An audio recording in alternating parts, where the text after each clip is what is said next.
Salut les amis, j'espère que vous allez bien. Bienvenue pour la review du chapitre 1078 de One Piece qui nous avance encore un petit peu d'un pas sur les intrigues de Egg's Head. Je vais essayer de bien le dire pour cette vidéo. On a l'identité du traître, j'ai sorti une vidéo spoiler, une vidéo sur les spoilers complets, parce qu'on a eu pas mal d'indications par la suite qui nous ont été données concernant ce chapitre, qui a un goût assez différent des chapitres précédents. En tout cas, pour l'action qui se passe directement sur l'île du Dr Vegapunk, puisqu'on a un petit peu l'auteur qui se permet de parler, c'est des choses qu'il ne fait pas souvent. Il l'a fait dans la confrontation, la fin de la confrontation entre Barbe Noire et Ace, pour nous dire que voilà, ça allait créer, ça allait amener des événements de ouf. Il l'a également fait lorsque toute la flotte de Luffy a trinqué au saké en disant bah voilà, tous ces lascars, incessamment sous peu, ils vont foutre la merde dans le nouveau monde. Ce sont des événements à souligner. Il a encore fait avec Momonosuke, ça je l'ai lu en commentaire ou sur Twitter, je ne me rappelle plus, où effectivement il a dit que dans le futur, on connaîtrait le nom de Momonosuke comme le plus grand shogun de tout Wano no Calcif. Et là, il réitère, en plein dans un arc, où finalement des choses semblaient finies, des choses ne le semblaient pas, et on va essayer de décorréler un petit peu tout cela pour imaginer ce que pourrait être cet événement qui va se parler sur l'île d'Egg's Head et qui va choquer le monde entier. J'ai quelques pistes, mais je compte sur vous, vous en avez très certainement aussi. Vous qui saviez depuis très longtemps que la traîtresse était York, hein, à lire vos commentaires, c'était quelque chose d'évident pour toute la populace, mais qui ne s'est pas exprimé depuis maintenant des semaines. Sous mes commentaires, avant qu'on advienne à l'intégralité de cette analyse pure et scientifique de ma personne envers ce manga, n'hésite pas à t'abonner. On a eu pas mal d'abonnements sur la dernière vidéo. Vous êtes là, vous savez. Il faut juste vous tirer les oreilles, vous le faites. Il faut continuer d'abonner. Allez, fais le petit clic comme ça, fait plaisir aux copains. Fait plaisir aux familles, t'aimes la vidéo, t'aimes One Piece. Hein. Clique, oh là là. N'hésite pas à donner du tien pour soutenir la chaîne. Voilà, c'est tout, c'est cool. J'essaye de lire du Jujutsu Kaisen pour pouvoir faire des reviews. C'est un manga, je ne comprends rien. Je comprends rien, Jujutsu Kaisen, mais je vais essayer de décortiquer tout ça pour vous faire des vidéos de qualité sur ce manga que je kiffe. On relit les anciens tomes, hein, on essaye de faire de la qualidad, de comprendre ce que veut dire ce cher JJ Akutami, parce que c'est pas évident pour moi. Alors j'imagine bien que ça l'est également pour vous. Alors j'ai des gens qui me disent non, moi je comprends tout dans Jujutsu Kaisen. Le pouvoir de Gojo est basé sur les nombres entiers négatifs. Si tu arrives à me parler du concept des nombres entiers négatifs et de leur décroissance, bah vas-y, lâche-toi en commentaire et apprends-moi, je suis tout oui. Il a mis 4 pages entre les chapitres pour expliquer le pouvoir de Gojo, du tome 1 au tome 4. J'ai vu des mangas où il n'y avait pas besoin de ça. 4 pages entre les chapitres, hein, pas des pages de chapitres. Entre les chapitres, mais bon. On est là pour parler de One Piece aujourd'hui. Nous sommes en pleine guerre sur cette île de Egg's Head où des séraphimes affrontent certains Mugiwara et on est quand même dans un cul-de-sac au niveau de la plupart du combat et c'est important déjà de le souligner parce que je ne pense pas que scénaristiquement on aille plus loin que ces combats.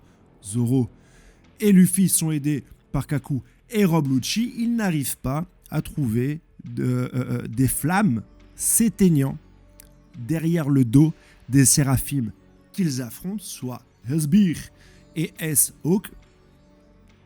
Il y a une séparation, mais on est dans un cul-de-sac. Là, au niveau scénaristique, on est arrivé au bout, si tu veux, de la confrontation. Pour ce qui est des autres Mugiwara, certains sont déjà changés en pierre face à S-Snake. Le cas de Pipo qui est hors jeu, Franky semble être hors jeu, Pythagore semble être mort car écrasé, Shaka semble être mort. Sanji est plus ou moins invincible contre Jinbei, mais voilà. Les principales intrigues commencent à s'éteindre puisqu'on a l'identité du traître qui est York, qui était quand même l'élément scénaristique qui nous tenait en haleine sur Egg's Head. Il va y avoir des éléments scénaristiques non développés autour, mais pour ce qui se passe sur Egg's Head, on a fait le tour. Mis à part ce que déjà nous amenait Eiichiro Oda depuis plusieurs chapitres, mais souligné par Sentomaru, il y a une menace grandissante. Il y a une menace grandissante qui non pas nous rappelle Ohara, mais qui pourrait être pire qu'Ohara. Et Ohara reste dans les mémoires collectives un événement d'une violence, d'une ampleur inouïe. On ne parlera pas de génocide parce que c'est pas une race qui a été éteinte, mais c'est tout un pays, des scientifiques, des autodafés. Il se trouve que non, puisque les bouquins ont été réouverts, mais on a fait taire le peuple, on a fait taire l'histoire, et là, il y a une armada beaucoup plus puissante qui se déplace. On savait que des vaisseaux de la marine arrivaient, mais tels que la Team Rocket, la marine nous faisait plus trop peur. C'est d'ailleurs même le cœur même du débat Amuro contre Yonko, c'est que ça fait très longtemps que la marine n'est plus mise en avant, et qu'aujourd'hui, dans le manga One Piece, quand tu dis la marine arrive, ça fait flipper personne. Mais là, ils nous mettent un point d'honneur pour dire qu'il y a une centaine de navires, avec ce Jerry Kizaru, avec Juan Costa de la Vega, des Gorosei et des Saturnes. Il est d'ailleurs dit que Saturne est escorté par Kizaru, donc je maintiens, persiste et signe que les membres du Gorosei ne sont pas des combattants. Peut-être qu'ils l'ont été jadis, mais aujourd'hui leur rôle est, pour moi, un rôle politique, un rôle de stratège, un rôle de direction, de directeur. Ils incarnent l'autorité, ils incarnent la puissance corrompue de la marine et du gouvernement. En aucun cas, ils incarnent des combattants. C'est pas le même rôle dans un manga, c'est pas aussi la même malveillance, parce qu'un combattant paye de sa personne. Lorsqu'il affronte, tu regardes Kaido, tu es d'accord avec lui ou non, tu regardes Flamingo, ils sont sur le terrain, ils se battent. D'accord ? Ils sont gentils ou ils sont mauvais, ils se battent. Là où c'est encore plus perfide pour le gouvernement, c'est qu'ils tirent les ficelles. Ils vont pas sur le front, ils vont pas se battre, ils tirent les ficelles un petit peu dans leur tour d'ivoire, et c'est ce qu'on peut reprocher un petit peu à tous les gouvernements. Finalement, vous ne connaissez pas les problèmes du peuple, vous ne connaissez pas les vérités ou ce que peut subir un peuple, donc coupé de cette réalité, vous prenez des initiatives, des directions, des ordres qui sont contraires au bien commun. C'est ça un petit peu le sujet de la discorde entre ceux qui détiennent le pouvoir et ceux qui le subissent. Bien sûr, je vous fais un résumé assez rapide. Ça ne concerne pas que cela, mais c'est un sujet intéressant. Et je pense que donc le Gorosei incarne ce problème-là et qu'on n'a pas besoin de rajouter à cela pour les rendre intéressants la faculté de se battre. Et de se battre d'autant plus à armes égales avec des personnages comme Luffy, Yonko, etc. Tout ça n'est pas encore avéré, mais pour l'instant, on va très certainement avoir la réponse à la fin de cette arc Exide, mais pour l'instant on en est là. Et je pense que le mot escorté étant ce qu'il est, ce cher Saturne vient pour être garant de la réussite de ce Buster Call Ultra, pour s'assurer qu'aucune bavure sera faite et que la tâche sera accomplie. Et vu tout ce que loupe la marine, je pense que c'est normal d'aller s'assurer, quand tu es responsable sur le terrain, du bon développement des opérations. Donc ça c'est une part. Et ça montre aussi l'aspect unique de ce Buster Call x10, où un membre du Gorosei va venir, non pas pour péter la gueule à tout le monde, sinon ça ne sert à rien. Il a pas besoin. S'il est si fort, ce membre du Gorosei, il n'a pas besoin de Kizaru ni de son navire. Il se déplace, il casse la gueule à tout le monde, il revient. C'est pour ça que pour moi, ce ne sont pas des combattants. Mais c'est un acte historique. Acte historique qui nous est rappelé par le narrateur, qui nous dit, voilà, sur Exide, c'est la cata, c'est la cata, c'est la cata. Strophe, ça va être la demeure le lendemain matin. Mais revenons un peu plus tôt dans l'histoire. Car cette histoire date d'il y a 3 mois. Il y a 3 mois, on a commencé à avoir des premiers calls envers le Gorosei pour prévenir que le Dr Vegapunk s'intéressait aux poneglyphes et notamment aux événements d'Ohara. Et qu'il était arrivé plus loin que les conclusions de ces scientifiques qui se sont fait Buster Call il y a de cela un certain nombre d'années. Le Gorosei, très certainement ne prenant pas au sérieux cette menace, envoie des membres, le CP5, interroger le Dr Vegapunk. Première question, pourquoi est-ce que York les enferme ? Tu appelles des gens pour qu'ils mènent une enquête, ils envoient des enquêteurs, et toi tu les empêches de revenir faire les conclusions de leur enquête. Pourquoi ? Vous avez 2 heures.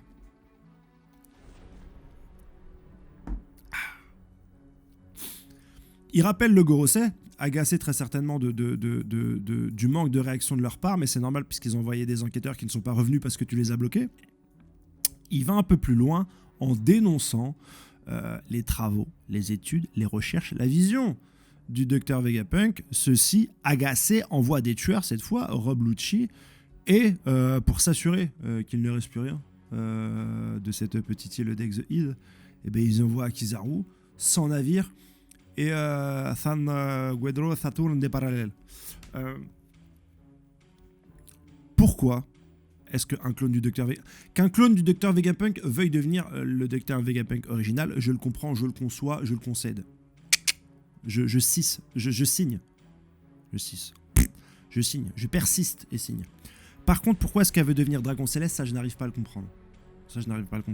Alors, je vous ai fait mon explication sur les 2 vidéos précédentes. Je ne vais pas revenir dessus sur ce double aspect de la ressource qu'elle peut incarner en tant que Dr Vegapunk qui dort et mange, et qu'elle incarne également par le manque de ressources qu'a le Dr Vegapunk pour développer l'intégralité des solutions qu'il voudrait mettre en place dans le monde de One Piece.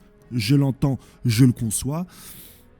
Maintenant, là où ça sonne un petit peu comme un pétard mouillé pour pas mal de monde, c'est que tu ne sembles pas avoir des raisons si valables que cela pour trahir Vegapunk.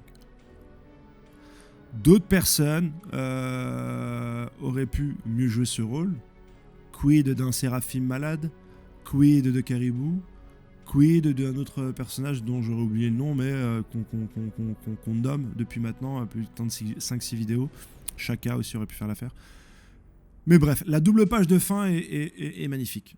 J'adore la condescendance, le regard mi-amusé, mi-satisfait d'avoir réussi à trahir Stella, le père, Dieu le père.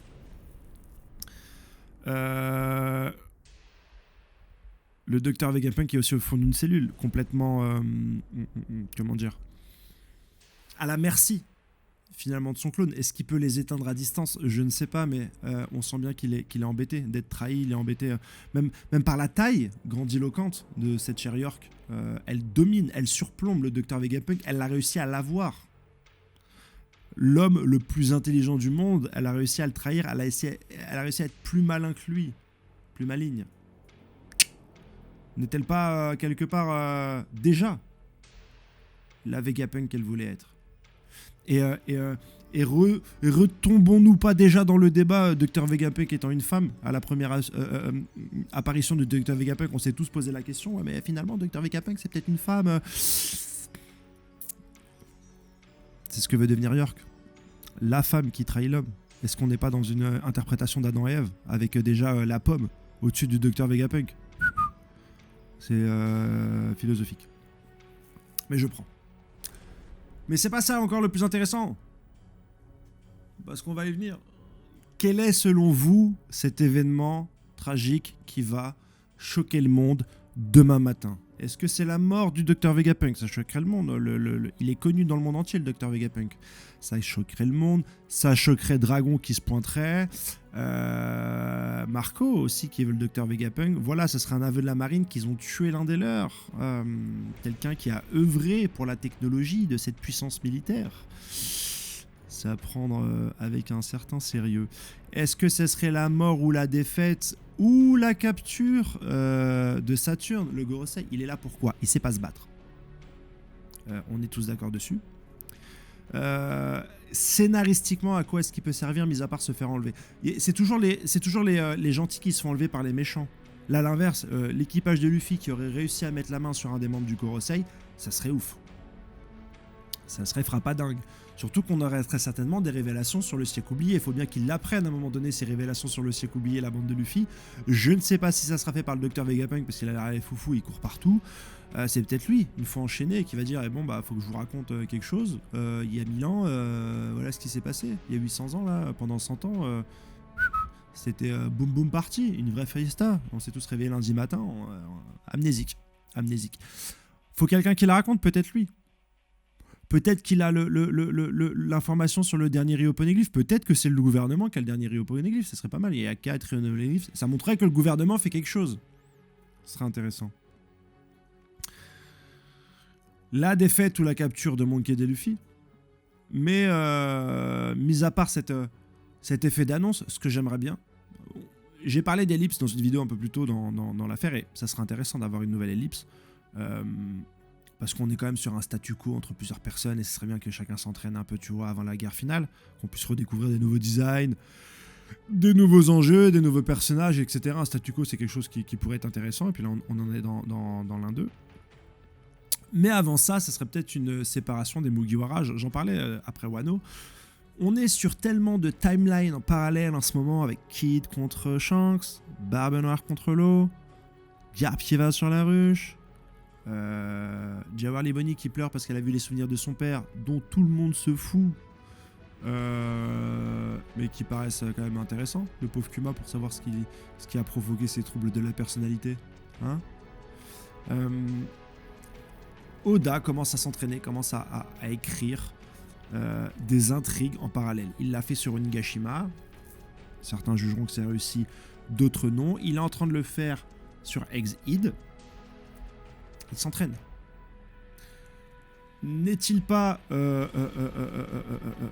moment, n'est-ce pas le moment le plus opportun de le faire en séparant les Mugiwara et en faisant avancer chacun d'eux dans des intrigues différentes? Quid d'envoyer Nico Robin pour aller choper Dragon? Quid d'aller envoyer quelque part Pipo, Usopp, aller chercher Shanks à travers, en plus sur Elbaf. Voilà, tu vois, il y a des petits liens comme ça cosmiques qui se mettent en place. Pourquoi pas envoyer quelqu'un au gouvernement dire écoutez, on tient l'un des vôtres? Pourquoi pas envoyer quelqu'un avec Marco? Vous voyez, là, chaque Mugiwara va pouvoir faire quelque chose. Va pouvoir faire un geste. Pour se préparer, puisque toutes ces timelines vont forcément se réunir autour de la guerre finale. Voilà ce que j'entends pour la suite de One Piece. Quid de la question de la semaine prochaine, puisqu'on va avoir un chapitre avant la pause. Et comme je l'ai dit en début de vidéo, on arrive quand même sur la fin de tout. Ex-Id, tu me remets un chapitre dessus, ça va être plat. Ça va être très plat. Là, on a beaucoup bossé sur Ex-Id. Est-ce que c'est pas le moment de nous montrer un peu ce qui se passe de l'autre côté of the world? Barbe Noire Law, Kid Shanks, Garp, Marco, Dragon. Après une telle annonce, je le vois pas revenir sur une narration normale sur Ex-Id. Voilà où j'en suis. Merci d'avoir suivi cette vidéo jusqu'au bout. Elle est peut-être un peu plus longue que d'habitude, je ne sais pas, j'ai pas le minuteur sous les yeux. Et de toute façon, on s'emballait qu'on est là pour la passion et pour l'art. N'hésite pas à t'abonner si t'es resté jusque-là. Tu t'abonnes pas en début de vidéo, je peux le comprendre. Tu ne t'abonnes pas là maintenant en fin de vidéo, t'es un redoutable fils d'up. Voilà. Aide-moi, je t'aiderai. Aide-toi et le Seigneur t'aidera. Passez une excellente journée les enfants. Je vais aller faire caca et voilà. Inch'Allah du Jujutsu Kaisen ce week-end. Et voilà. Et bye bye.